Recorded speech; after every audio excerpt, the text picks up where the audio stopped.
খালেদা জিয়া কোনোদিন আলেমের উপরে অত্যাচার করে নাই, আলেমকে অসম্মান দিয়ে কথা বলে নাই, আলেমকে অনেক অনেক ভালো জানছে।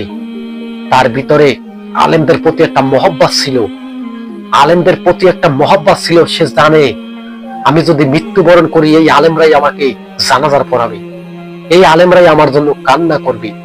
আজকে দেখুন খালেদা জিয়ার জন্য বড় বড় আলেম মাওলানারা তার জন্য কান্না করছে, চোখের পানি জড়াইছে, দুহাত তুলে আল্লাহর দরবারে ফরিয়াদ করছে, আল্লাহ তুমি খালেদা জিয়াকে সুস্থ করে দাও। আর এই শেখ হাসিনার জন্য কি করছে?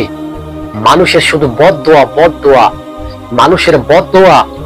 তার প্রতিনিয়ত 12-24টা ঘন্টাই শেখ হাসিনার উপরে আল্লাহর গজব নাজিল করুক। কি কার কথা? আমাদেরই কথা। যে হুজুর মাওলানাদের উপরে অত্যাচার করতে পারে সে কোনোদিন দেশ নেত্রী হতে পারে না। আপনি কি করে বোঝেন? 99% মুসলমান রাষ্ট্র বাংলাদেশ, এই বাংলাদেশের ভিতরে ইহুদিদের কাজ কারবার করতো ওই শেখ হাসিনা।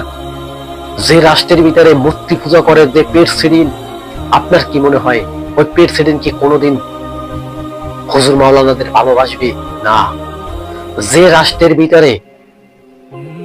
রাষ্ট্রের ভিতরে মানুষের সম্পদ, মানুষের হক নিয়ে তার বাবার স্মৃতি ধরে রাখার জন্য মূর্তি পূজা করে, ওই সমস্ত নারীদের আল্লাহ তাআলা গজব দিয়ে ধ্বংস করে দিক পৃথিবী থেকে। আমরা চাই না এই স্বৈরা শাসকের মুখ দেখার জন্য। আমি জানি না আমার এই ভিডিওটা যাতে স্বৈরা শাসক শেখ হাসিনার সামনে পড়ে, ওই চেষ্টাই করুন, তাহলে বুঝবো কত ধানের কত চাল। হুজুর মাওলানাদেরকে কেন হত্যা করছে তার ভিতরে ঢুকে যাবে, তখন মনে করবে আফসোস আফসোস। আফসোস করলেও কাম হবে না।